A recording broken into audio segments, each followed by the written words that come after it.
সালামুন আলাইকুম। আজকে রসুলের সুন্নাহ যে প্রচলিত কথা তার উপর ভিত্তি করে কিছু আলোচনা করতে চাই। রসুলের সুন্নাহ বলতে আমরা কি বুঝি এবং এই সুন্নাহ কি সুন্নাহ ওয়াজিব, নাফল নাকি ফরজ, আমাদের জন্য আমল করাটা কোন ধরনের শর্ত। রসুলের সুন্নাহ বললেই আমরা মনে করি সুন্নাহ, অর্থাৎ রসুলের যেভাবে পালন করছেন, যেভাবে দেখে গেছেন, এটা আমাদের জন্য সুন্নাহ বলা হয়েছে। মূলত রসুলের সুন্নাহ বলতে আলাদা কি কোনো সুন্নাহ ছিল? যদি থাকে তাহলে আমাদের রসুলের আগে যত রসুল ছিলেন তাদের কেন আলাদা কোনো সুন্নাহ তৈরি করা হয়নি? একটা প্রশ্ন প্রত্যেকেই জানা বা বোঝার চেষ্টা করুন। এবার আমরা বলি, দেখুন, আমরা বলি আতিউল্লাহ আতিউর রসুল। আল্লাহ বললেন যে তোমরা আল্লাহকে অনুসরণ করো এবং তোমার রসুলকে অনুসরণ করো। আল্লাহর রসুল, আল্লাহ নিযুক্ত করা রসুল, সেই রসুলকে অনুসরণ করো। কিন্তু রসুলকে অনুসরণ করা মানে হলো আল্লাহ যে রিসালাত দিয়েছে সেই রিসালাত, রসুলের মাধ্যমে যে রিসালাতটা আমরা পেয়েছি সেই রিসালাত অনুসরণ করা। তাই হয়, তাহলে বুঝতে হবে যে আল্লাহর দেয়া রিসালাত এবং আল্লাহ আদেশ করলেন আতিউল্লাহ এন্ড আতিউর রসুল, মানে আল্লাহ আদেশ, আল্লাহকে নিজেকেই অনুসরণ করতে বললেন, সঙ্গে সঙ্গে আবার রসুলকে অনুসরণ করলেন, কারণ তার মাধ্যমে রিসালাত এসেছে। সুতরাং এই দুইটা অনুসরণ করা মানুষ জাতির জন্য ফরজ, অর্থাৎ আল্লাহকে অনুসরণ করতে হবে, রসুলকে অনুসরণ করা ফরজ, কারণ রসুল তো রিসালাত নিয়ে আসছে, ওই রিসালাত অনুসরণ করাই তো ফরজ। আমরা এই ফরজটা না বুঝে যদি রসুলের আলাদা সুন্নাত, রসুলের দৈনন্দিন জীবনের কাজ কর্ম, হিসাব নিকাশ, অন্যান্য ব্যক্তিগত চরিতার্থ, এটাকে আমরা সুন্নাহ বানিয়ে ফেলছি। অথচ রসুলের রিসালাত অনুসরণ করা মানব জাতির জন্য ফরজ, এটা আলাদা কোনো সুন্নাহ নয়। বিষয়টি একটু ভেবে দেখার চেষ্টা করতে হবে।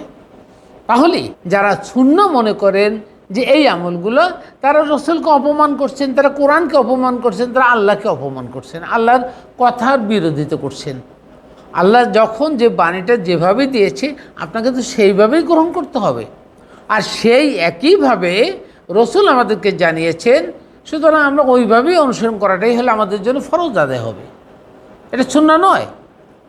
সুতরাং আতিউল্লাহ আতিউর রসুল বলতে বুঝাচ্ছেন আর তোমরা আল্লাহকে অনুসরণ করো এবং রসুলকে অনুসরণ করো, কারণ রসুলের মাধ্যমেই আল্লাহর এই রিসালাত পৌঁছেছে। এই জন্য আতিউল্লাহ আতিউর রসুল, এবং সেটা ফরজ, নট সুন্নাহ। এবার বুঝতে হবে যে এইটা যারা বুঝেনি অথবা পরবর্তীতে যারা নবীর কাজকর্মকে সুন্নাহ হিসেবে ধরেছেন এবং সেটা অনেকে বিভিন্নভাবে নিয়েছেন যে এটা হাদিসের মাধ্যমে আসছে, রাবিদের মাধ্যমে সে লিখিত হয়েছে, তারপরে অন্যান্য আকিদা, অন্যান্য ফতুয়া, অন্যান্য শরিয়া, এগুলোকে সুন্নাহর মধ্যে ধরে নিয়েছেন। না, এটা মন গড়া বানানো সুন্নাহ, এটা আল্লাহর দেওয়া সুন্নাহ না। আল্লাহ যা মানুষের জন্য করণীয় করছে এটা ফরজ, এটা সুন্নাহ হতে পারে না। এই সুন্নাহ বলে রসুলের নামে মিথ্যাচার করা হয়েছে। আবার দেখুন, আগেই বললাম যে আমাদের রসুলের পূর্বেও অনেক রসুল ছিলেন, যেই রসুলগুলা বিগত হয়েছে, কদ খালাফা মিন রসুল, রসুলের মধ্যে থেকে যারা বিদায় হয়ে গেছে তাদেরকে আলাদা কোনো সুন্নাহ ছিল না। তাহলে আমাদের রসুলের নামে, এই শেষ রসুলের নামে কেন আপনি সুন্নাহ দিয়ে রসুলকে অপমান করলেন? প্রত্যেকেরই ভেবে দেখার অনুরোধ করছি।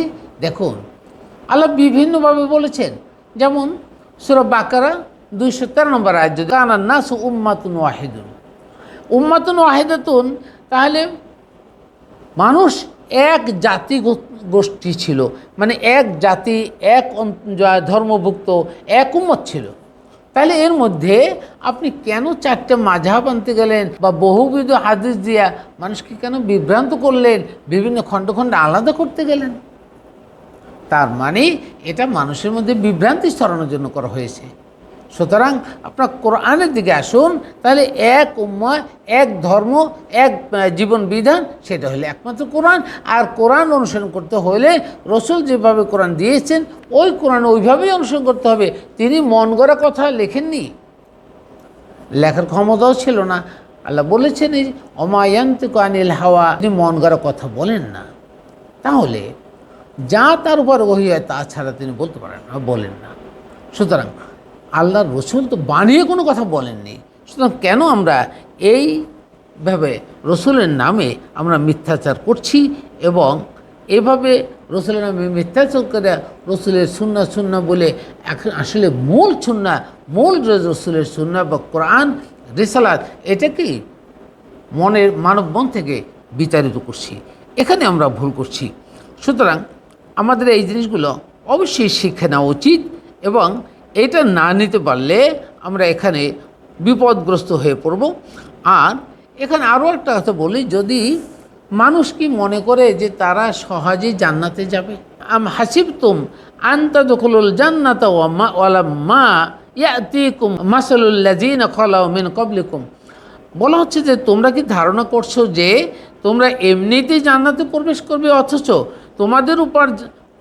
তোমাদের পূর্ববর্তীর উপর অনুরূপ যে ব্যবস্থা অথবা অবস্থা এখনও তো আসেনি, যেরকম তোমাদের পূর্ববর্তীরা এসেছিল তাদের উপর নেমে এসেছিল বিপদ আপদ কষ্ট ক্লাস, এবং তারা এমনভাবে প্রকম্পিত হয়েছিল যে স্বয়ং রসুল এবং তার সাথে থাকা মোমেনগণ বলে হয়েছিল মাতা নাসরুল্লাহ, আল্লাহর সাহায্য কোথায় বা কখন আসবে। তখন তাদের বলা হয়েছিল জেনে রাখো নিশ্চয়ই নাসরুল্লাহি করিব, আল্লাহর সাহায্য সাথে আছে বা কাছেই আছে, অতি নিকটে। তাহলে এই নাসরুল্লাহ ইন্না নাসরুল্লাহি করিব, যে নিশ্চয়ই আল্লাহর সাহায্য কাছে। কখন আল্লাহ সাহায্য পাবেন? যখন আপনি রসুলের রিসালাত মানবেন। রসুলের রিসালাত বলতে রসুলের সুন্নাহ বলতে এটাই ফরজ, অর্থাৎ পরিপূর্ণ কোরআন মেনে চললে তখন আপনি আল্লাহ সাহায্য পাবেন, আল্লাহ সাহায্য পাবেন না। সুতরাং আমরা যেন এভাবে রসুলের সুন্নাহ বলে আমরা আর পথভ্রষ্ট না হই, ভুল না করি। আল্লাহ পথভ্রষ্ট যারা হয়, অতাৎক্ষণিকভাবে আল্লাহর প্রোগ্রাম যারা মানে না, তাদেরকে আল্লাহ হেদায়েত করে না।